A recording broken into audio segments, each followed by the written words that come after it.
Ciencias. Física. ¿La luz es onda o partícula?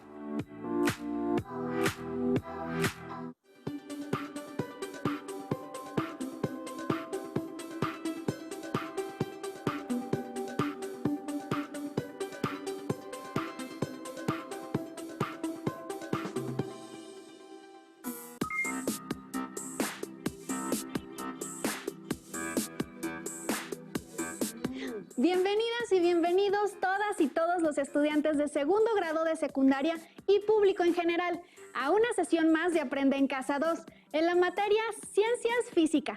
Mi nombre es Leslie Mendívil y nos acompaña el maestro Sergio David López Mejía. Bienvenido, maestro. ¿Qué tal? Espero que todas y todos los que nos ven desde casa se encuentren bien y que sigan extremando las medidas de sanidad para que pronto podamos llegar al semáforo verde y así regresar a las aulas. En esta ocasión hablaremos de algunas características de la luz y el por qué es considerada como una onda y como una partícula. El título de esta sesión es ¿La luz es onda o partícula? Antes de comenzar, asegúrense de tener a la mano su cuaderno y lápiz o bolígrafo para que puedan anotar las ideas principales, dudas o preguntas que puedan tener durante el desarrollo del tema. Además, no olviden su libro de texto. Este les ayudará a comprender mejor el tema y resolver sus dudas y encontrar otros experimentos. Maestro, ahora que ya estamos preparados y preparadas, ¿qué le parece si comenzamos? Me parece excelente. Alumnas y alumnos que están en casa, anoten las siguientes preguntas en su cuaderno y respóndalas. No hay respuestas correctas o incorrectas. Las preguntas son: ¿qué es la luz? ¿Cómo interacciona con la materia? Leslie, ¿te has preguntado alguna vez qué es la luz? Sí, claro, pero creo que es una pregunta muy complicada de responder. Podría decir que la luz es lo que nos permite ver las cosas y que ésta se produce, por ejemplo, en el sol. Muy bien, Leslie. Esa es una muy buena respuesta. La luz ha sido fuente de admiración y estímulo para la experimentación desde tiempos muy remotos. Su naturaleza ha estado sujeta a gran especulación. La humanidad siempre ha estado interesada en saber qué es la luz y por qué vemos las cosas.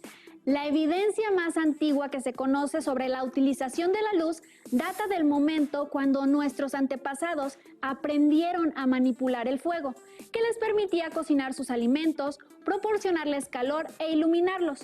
En la antigüedad solo se veía a la luz como lo opuesto a la oscuridad. Se han encontrado espejos metálicos de bronce y cobre en estudios arqueológicos en Egipto, que datan en el año 2900 antes de nuestra era. Estos indican que esas antiguas civilizaciones ya manipulaban la luz. Fueron los griegos quienes se dieron cuenta que existía una relación entre la fuente de luz, los objetos y nuestros ojos. Empédocles teorizaba que la luz era un flujo que provenía de los ojos del observador y que éste tocaba los objetos muy parecidos al sentido del tacto. Pitágoras de Samos y Leucipo consideraban que la luz era algo que emanaba de los cuerpos luminosos en todas direcciones. Este flujo de luz rebotaba en los objetos y al llegar a los ojos producía la sensación de visión. Incluso Platón propuso que la imagen que percibíamos era producto de la interacción de algo que salía de los ojos, de la fuente luminosa y del objeto que se observaba. Pero en lo que todos coincidían era que la luz estaba formada por partículas que se movían en trayectorias rectas a gran velocidad. Tienes mucha razón, Leslie. Esa hipótesis fue retomada por Isaac Newton. En el siguiente material audiovisual podremos observar algunas características de su teoría y de otras que se formularon. A lo largo de la historia, los científicos han buscado entender la naturaleza de la luz. Newton, por ejemplo, propuso que la luz estaba formada por partículas microscópicas que viajaban en línea recta. Por otra parte, Christian Huygens pensó que la luz era una onda transversal. Maxwell descubrió la naturaleza de estas ondas. Se trataba de ondas electromagnéticas. En 1905, Einstein determinó que la luz se comportaba como corpúsculo en ciertas situaciones y como onda en otras. Posteriormente, a este corpúsculo se le llamó fotón. Tanto Newton como Huygens tenían razón. La luz es una onda que se puede comportar también como partícula.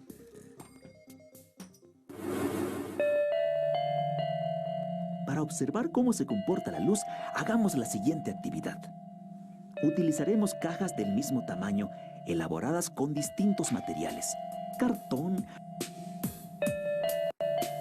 mica, papel albanene y focos de 60 watts. ¿Cómo se comportarán las paredes de la caja ante la luz que reciben? ¿Tú qué piensas? Algunos objetos dejan pasar la luz.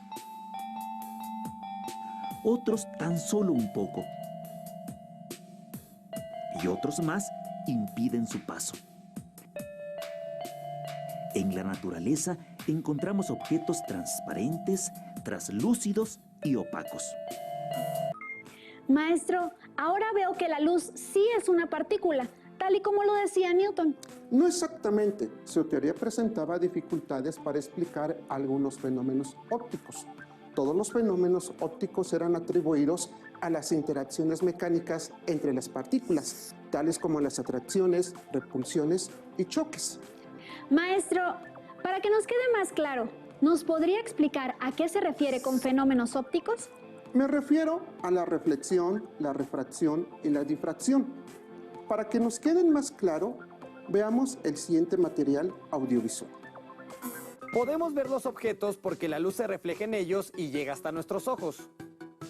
Cuando ésta incide en una superficie con cierto ángulo, regresa con el mismo valor del ángulo que incidió, debido a la propiedad ondulatoria llamada reflexión. Cuando la luz viaja entre dos materiales de diferente densidad, se refracta, es decir, cambia de dirección y velocidad. Este fenómeno es conocido como refracción. Y lo podemos observar cuando colocamos un lápiz en un vaso con agua. Pareciera que está quebrado. Esto se debe a que la luz viaja entre el aire, que es menos denso, y el agua, que es más densa. La formación del arco iris se debe a la dispersión de la luz solar. Esto es porque las gotas esféricas de agua funcionan como prismas. Un rayo de luz solar entra en la superficie de cada gota, se refracta y se separa en los diferentes colores que la componen. Cada rayo de luz de diferente color lo hace con un ángulo diferente. Los rayos chocan con la superficie interna de la gota y se reflejan. Al salir de la gota, nuevamente se refractan. Todas las gotas reflejan todos los colores. Sin embargo, cada color llega a nuestros ojos desde diferentes regiones del grupo de gotas de la lluvia. Por ello, en la parte superior del arco iris vemos el rojo, seguido del naranja, el amarillo, el verde, el índigo y por último el violeta. Maestro, en el video solo explican la reflexión y la refracción. Pero, ¿qué es la difracción? La difracción es la propiedad que poseen las ondas para rodear un obstáculo cuando su propagación es interrumpida parcialmente. Por ejemplo, supongamos que estamos afuera de un cuarto, justo al lado de una puerta abierta, y que hay una persona que nos está hablando desde dentro de la habitación. Si no fuera por la difracción, las ondas de sonido que emite la persona que está adentro no llegaría a nosotros. Lo que ocurre es que las ondas rodean el obstáculo y siguen su propagación. Entonces, como Newton decía que las partículas de luz se mueven en línea recta, no podía tener difracción. Así es. Para poder sortear estas dificultades, Newton agregó interacciones entre sus partículas y el supuesto medio de propagación de la luz, y también con los materiales con los que interactuaban. Algo que explicaba Newton de manera más o menos satisfactoria era por qué ocurría la separación de colores cuando la luz atravesaba un prisma. Decía que las partículas de cada color eran de diferente tamaño y al pasar por el prisma se separaban. Maestro, pero me imagino que el prestigio que Newton tenía abonó a que sus ideas fueran aceptadas. Así es, Leslie. La fama de Newton provocó que su teoría sobre la naturaleza de la luz se considerara como verdadera, a pesar de las fallas que tenía. Afortunadamente, la ciencia no es un concurso de popularidad. Tienes mucha razón. Todos esos fenómenos tan confusos y rebuscados en la teoría corpuscular de Newton eran explicados de forma más sencilla en la teoría de Huygens, ya que estaba basada en ondas y utilizando esa premisa no tenían que buscarse tantas interacciones extras. Maestro, recuerdo que Huygens creía que la luz emitida por una fuente luminosa estaba formada por ondas, como las que aparecen cuando dejamos caer un objeto en un recipiente con agua. Así es. Huygens pensaba que la luz se propagaba por medio de ondas mecánicas emitidas por una fuente de luz. Como eran ondas mecánicas, necesitaban de un medio material por el cual propagarse, pero no lo podíamos tocar ni ver, y además debía llenarlo todo. A este medio se le llamó éter. Otro científico que apoyaba la teoría ondulatoria era Robert Hooke. De hecho, sus trabajos fueron la base sobre la que Huygens construyó su teoría. Sin embargo, a la muerte de Hooke, las ideas de Huygens quedaron en el olvido. Pero eso fue hasta principios del siglo XIX cuando se observó el fenómeno de interferencia en la luz. Este es un fenómeno característico del movimiento ondulatorio y el hecho de observarlo con haces luminosos era una evidencia favorable para el modelo ondulatorio. Creo que nunca había escuchado ese término. ¿Cómo ocurre la interferencia entre ondas, maestro? Cuando dos ondas se encuentran, interactúan entre sí. Pueden sumarse o restarse. Si dejamos caer dos piedras en un recipiente grande con agua, observaremos que las ondas que provoca cada piedra interactuarán entre ellas. Se crearán patrones donde en algunas zonas las ondas se eliminan y en otras no, llamados patrones de interferencia. Entonces, ¿es posible observar ese fenómeno con la luz? Así es. Esto se puede observar en el experimento de la doble rendija. En la teoría corpuscular, si las partículas que emanan de una fuente de luz pasan a través de dos huecos, formarán un patrón de iluminación de dos líneas. Pues claro, porque es la luz que pasa por esas rendijas.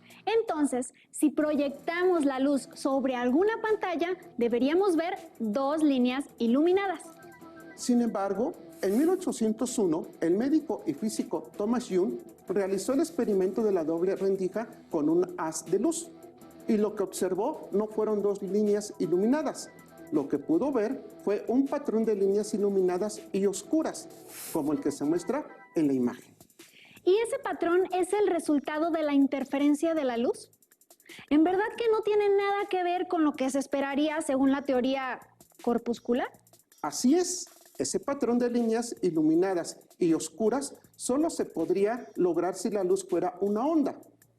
En 1862 sucedió un acontecimiento importante que terminó con la disputa de más de 150 años entre los dos modelos.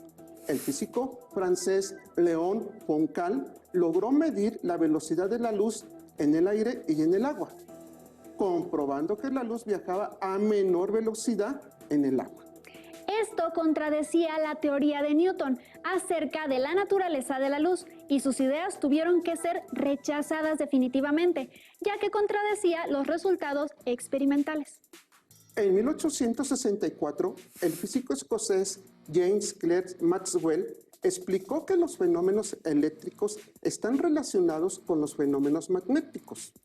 Los trabajos de Maxwell también indicaban que el éter no existía. Esto fue demostrado experimentalmente en 1887 por Albert Michelson y Edward Morley. A partir de ese hecho se acepta la idea de que las ondas electromagnéticas, como la luz, se propagan sin necesidad de un medio y por lo tanto también lo hacen en el vacío. A pesar de que las ecuaciones de Maxwell integraban de forma extremadamente elegante los fenómenos ondulatorios electromagnéticos, había por ahí unos cabos sueltos.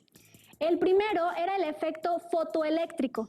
Este ocurría en algunos materiales cuando eran expuestos a un tipo específico de luz y como resultado emitían electrones. El segundo fenómeno era la emisión y absorción atómica de luz. La emisión ocurre cuando el gas es calentado. Los átomos del gas emiten luz de colores específicos, dependiendo del tipo de elemento que se observará. En la absorción, se hace pasar luz blanca por un gas y se analizan los colores que el gas deja pasar. Esos fenómenos no podían ser explicados con la teoría ondulatoria, pero por suerte se contaba con la teoría cuántica de Max Planck. Grosso modo, indicaba que los electrones podían moverse entre los niveles de energía atómicos si recibían o emitían una cantidad determinada de energía a la cual le llamaban cuanto. Es decir, si un electrón recibía un cuanto de energía, podía subir de nivel. Y si bajaba de nivel, era porque emitía un cuanto de energía. Con la ayuda de las ideas de Planck, Albert Einstein explicó el efecto fotoeléctrico. El cuanto de luz recibió el nombre de fotón, y estos eran partículas. Además, utilizando los fotones, se pudieron explicar también los fenómenos de emisión y absorción. Entonces se adoptó la idea de que la luz se comportaba como onda electromagnética en los fenómenos de propagación, interferencia, refracción y difracción, pero se comportaba como partícula cuando interactuaba con la materia. Maestro, ¿en dónde podemos ver el fenómeno de la luz como onda o como partícula? Déjame pensar. En una cámara fotográfica podemos ver este fenómeno. Primero, la luz entra por la lente de la cámara. Esta luz se refracta al pasar por el sistema de lentes que tiene la cámara y converge para enfocarse en la película fotográfica, si es una cámara antigua, o en receptores fotosensibles cuando son cámaras digitales. Entonces, como la luz pasa por un sistema de lentes y sufre refracciones y reflexiones, en esa parte se comporta como onda. Así es. En las cámaras que utilizan rollo fotográfico, la película consiste de una emulsión de granos de halogénuro de plata cristalino que absorben la energía de cada fotón que llega. Esta energía activa los cristales de todo el grano y con el revelador se completa el proceso fotoquímico, produciendo así nuestra foto favorita. Mientras que en las cámaras digitales los fotorreceptores detectan la energía de los fotones y producen una corriente eléctrica que es interpretada como un color por el programa que construye la imagen en la pantalla de nuestro dispositivo. Cada fotorreceptor será un píxel en nuestra imagen. Y en estas interacciones la luz se comporta como partícula. Vaya, qué interesante. De ese mismo modo funcionan nuestros ojos. Claro, la luz entra en forma de onda por nuestro cristalino y se refracta, ya que el cristalino hace la función de una lente y la luz, ya como partícula, interacciona con las células receptoras que se encuentran en nuestra retina. Esas células mandan impulsos eléctricos a través del nervio óptico al cerebro y este último lo interpreta como una imagen. Vaya, fue largo el camino que recorrimos, pero ya podemos contestar la primera pregunta que hicimos al inicio. ¿Qué es la luz? Ya sabemos que la luz es una onda y una partícula. Exacto. También hablamos un poco de cómo interactúa con la materia, intercambiando fotones con los átomos. Esa interacción es también responsable de los colores que podemos observar. Para saber más, veamos el siguiente material audiovisual. La luz permite a los seres humanos ver todos los objetos que nos rodean. Estos absorben la luz de ciertos colores y reflejan la de otros. ¿Crees que esta taza es de color rojo? ¿O refleja el color rojo? Algunos materiales, como este papel, dejan pasar fácilmente la luz. Sin embargo, solo pasa la luz del mismo color del papel. y al mismo tiempo impide que la luz de otros colores lo atraviese. Entonces, ¿podrías con esta experiencia saber de qué color es la luz? Intenta pasar un rayo de luz a través de un prisma y comprueba si la luz es blanca o no.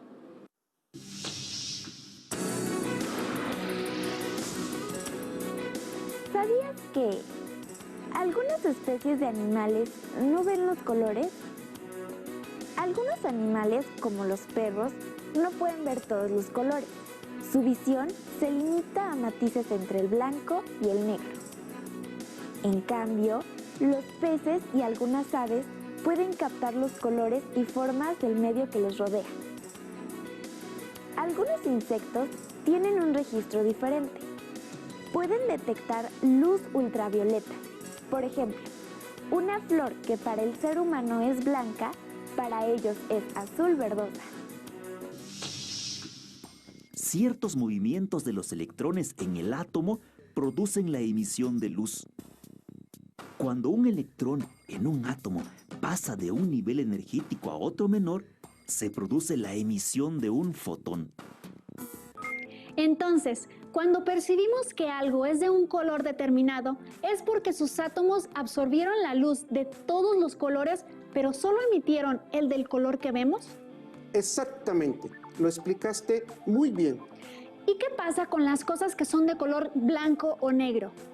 ¿Qué tipo de luz están absorbiendo y cuál emitiendo? Los objetos de color negro absorben toda la energía, pero no la dejan salir. Por eso no se ve ningún color. Por otro lado, las cosas de color blanco emiten todos los colores de luz. Para observar ese comportamiento, vamos a ver el siguiente video. A continuación, se dará la siguiente demostración para ver cómo es el comportamiento de la luz como una onda. Para esto se necesitará el siguiente material. Globos de diferentes colores. Una lupa. Un marcador permanente de color negro y una fuente natural que en este caso será nuestro sol. A continuación procederemos a inflar los globos. Una vez inflados los globos, vamos a empezar con el globo negro y nos vamos a colocar en una posición en que los rayos del sol incidan sobre la lupa y el globo. Veamos qué sucede.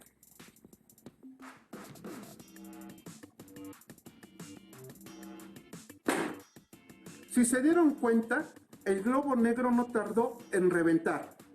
Veamos ahora qué sucede con los demás globos. Y vamos a volver a hacer lo mismo que en el globo anterior. Nos colocamos de la siguiente manera.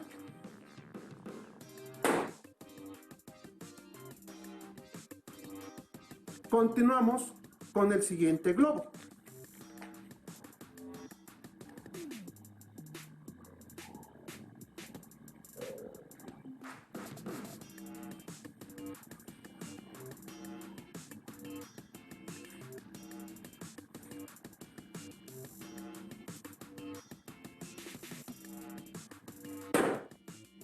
Como nos dimos cuenta, este globo tardó un poco más en reventar. Veamos qué pasa con los siguientes globos.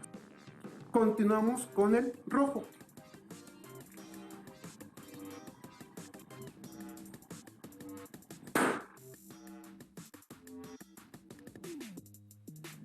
Y por último, con el globo blanco.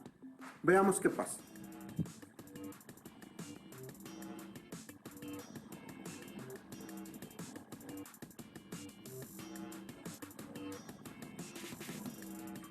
Si se dan cuenta, aquí el globo blanco tarda más tiempo en reventar. ¿A qué se debe esto? A que el globo está hecho de otro material diferente a los demás globos.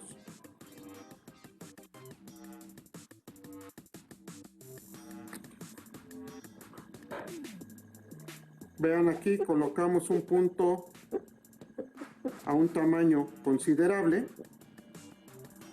y nos colocamos en la misma posición que en los demás globos. Y veamos ahora qué sucede.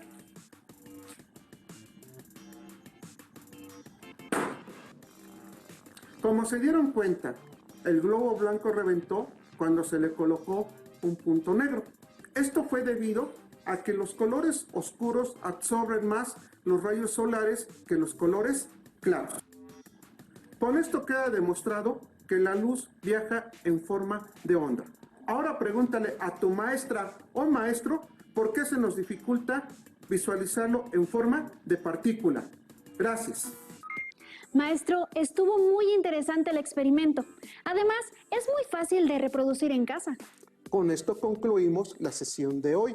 Alumnas y alumnos, revisen las respuestas que escribieron a las preguntas que hicieron al inicio. Estas fueron: ¿qué es la luz? ¿Cómo interacciona con la materia? Si es necesario, corrijan o amplíen lo que habían escrito. También les invitamos a que realicen un mapa mental del fenómeno de la luz, en donde mencionen cuándo actúa como onda y cuándo como partícula. Recuerden que pueden construir un mapa mental con dibujos del tema acompañados de algunas ideas breves. No olviden compartir lo que aprendieron en esta ocasión con su familia. Agradecemos al maestro Sergio David López Mejía que nos haya acompañado. Y a todas y todos los que nos ven desde casa, les invitamos a encontrarnos en la siguiente sesión. ¡Hasta la próxima! Si tienes dudas o necesitas